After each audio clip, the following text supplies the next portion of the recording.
Hey everyone, welcome. Today, we're going to dive deep into the fascinating story of Brazil's economy.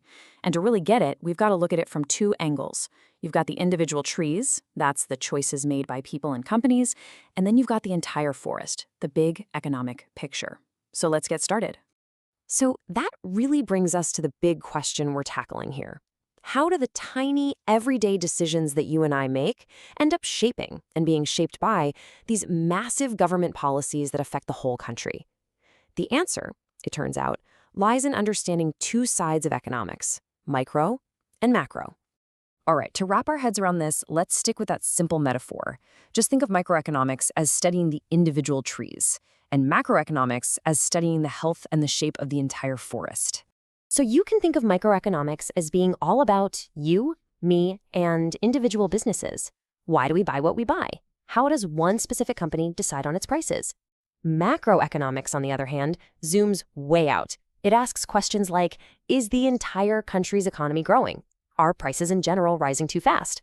One looks at the parts, the other looks at the whole. Okay, so now that we've got our tools, let's put them to work. We're going to start at a pivotal moment in Brazil's history, when the entire economic forest was about to get completely reshaped by one gigantic storm. You see, for decades, Brazil's economy basically ran on one thing, and one thing only: coffee. The entire economic model was built around exporting this single commodity. This timeline really shows that dependency, which, left the entire country incredibly vulnerable to what was happening in the rest of the world. And then, in 1929, the world turned upside down. The Great Depression was just a devastating macroeconomic shock. I mean, all of a sudden, nobody was buying coffee anymore. Brazil's main engine just sputtered and died. The country was forced to find a totally new way to grow. This crisis wasn't a choice, it was an external event that changed all the rules of the game. So with this bleak macroeconomic picture, where did the solution come from? Well, it came from the ground up. It came from the trees, a massive wave of individual microeconomic decisions that would end up reshaping the entire economy. And the key to this massive shift is a microeconomic principle you see right here: relative prices. Suddenly, with foreign trade collapsing, buying an imported car or a piece of machinery became ridiculously expensive. But at the same time, making those things domestically became a whole lot cheaper in comparison. This simple change in price signals rerouted thousands of individual decisions, all pointing in the same direction: produce it in Brazil. And this chart, wow, it just shows the results so perfectly. Just look at how that brown line, that's industrial production, just takes off after 1930. It shoots right past the gray line, which is the overall economy. This graph captures the exact moment the industrial trees started growing so fast they completely redefined the entire forest. This was the birth of Brazil's industrial economy. But all this new state-led industrial growth, well, it came at a price.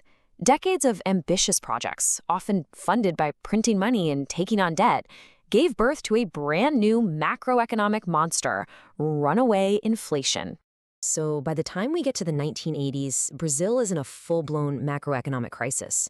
Prices were rising so fast that your money was losing value almost by the day. This kind of instability just paralyzes an economy. Taming inflation became the single most important challenge for the nation. So to fight this dragon, the government launched a series of really dramatic, top-down macroeconomic plans. As you can see here, they tried to chain it down by freezing prices, changing the currency, controlling wages, but every single time, the monster broke free. And the result of all this? Inflation hit 3 digits annually. Just try to imagine prices more than doubling every single year. That kind of macroeconomic storm makes it impossible for the trees, for people and businesses, to plan anything, to invest, to save. So after the chaotic battles of the 80s and finally getting things stable with the Plano Real in the 90s, Brazil knew it needed a more permanent fix. It needed a credible, long-term framework to stop these crises from ever happening again. Right, because even after taming hyperinflation, another crisis hit in 1999, and it just proved that the old reactive approach wasn't going to cut it anymore. Brazil needed a clear, predictable set of rules to manage the macroeconomic forest and build trust with its own citizens and with the world. And that's exactly what they created, the macroeconomic tripod, which is basically a new rulebook for stability. First, a floating exchange rate, which acts like a shock absorber. Second, inflation targets, which work like a thermostat for prices. And third, targets for fiscal responsibility that commit the government to spending wisely. These three pillars became the bedrock for a much more stable Brazilian economy. So, from the fall of coffee to the rise of industry, and from the fight against hyperinflation to the search for stability, what we see is this constant dance between the trees and the forest. We've seen how massive macroeconomic shocks can force millions of microeconomic adaptations that, when you add them all up, create a totally new economic reality. The question now is, what can this incredible journey teach us about navigating the challenges of tomorrow?